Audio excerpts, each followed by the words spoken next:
Good afternoon আমার ফ্রেন্ডসদের সকলকে জানাচ্ছি শুভ বিকেল। চলো প্রয়াগে চলেছি আমরা, মহা ধুমধামে রওনা হলাম, ঠাকুরের নাম করে মন্দির থেকে বেরোলাম। দেখো সকলে রয়েছি। আর প্রয়াগ এবার 144 বছর পর এই যে তিথি এটা এসছে, সেই কারণেই মানে কোটি কোটি ভক্তবৃন্দের ঢল। আমরা জার্নিটা দেখো একসাথে অনেকগুলো ফ্যামিলি মিলে করছি। কি হচ্ছে, কি করলাম, সব কিছু কিন্তু তোমাদের সাথে শেয়ার করতে চাই। ভিডিওটি পুরোটি দেখো, ভালো লাগবে। যে ভেরি রিসেন্ট ঘটনাটা ঘটে গেছে সেই ঘটনার জন্য আমরা ভীষণ দুঃখিত। তাদের আত্মার আমরা শান্তি কামনা করছি। চলেছি সকলে হাতে হাত ধরে চলবো, কেউ কারো হাত ছাড়বো না, হারাবো না। চলেছি দলগতভাবে, এবং দলগতভাবে যেন সুস্থ থেকে ফিরে আসি এই আশা নিয়ে আমরা যাচ্ছি। যে বন্ধুরা যেতে পারছো না তাদের সকলের জন্য আমরা কিন্তু প্রয়াগে ডুব দেবো, ডুবকি লাগিয়ে বলবো, সকলের শুভকামনা করবো, প্রে করবো, সকলে ভালো থাকবে।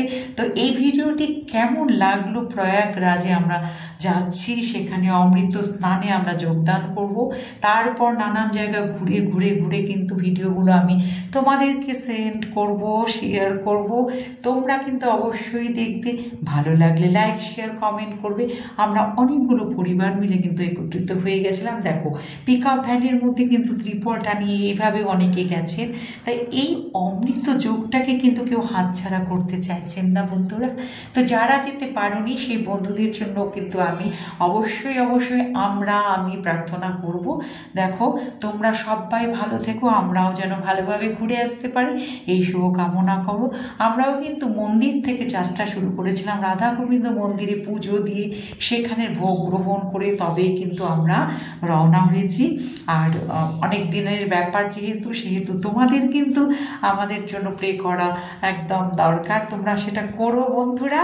আর আমরাও কিন্তু সেইখানে গিয়ে, সেই প্রয়াগে গিয়ে, ত্রিবেণী তীর্থ পথে গিয়ে দেখো রাস্তায় দাঁড়িয়ে খাওয়া, রাস্তায় দাঁড়িয়ে সমস্ত এই যে গাড়িটা চলছে তাকেও তো রেস্ট দিতে হয়। তো আমরা চা, টিফিন, ভাত যা আমরা গ্রহণ করেছি, গাড়িকেও রেস্ট দিয়েছি, এভাবে করেছি। কেমন লাগলো ভিডিওটি জানিও, ভালো লাগলে লাইক শেয়ার কমেন্ট করো।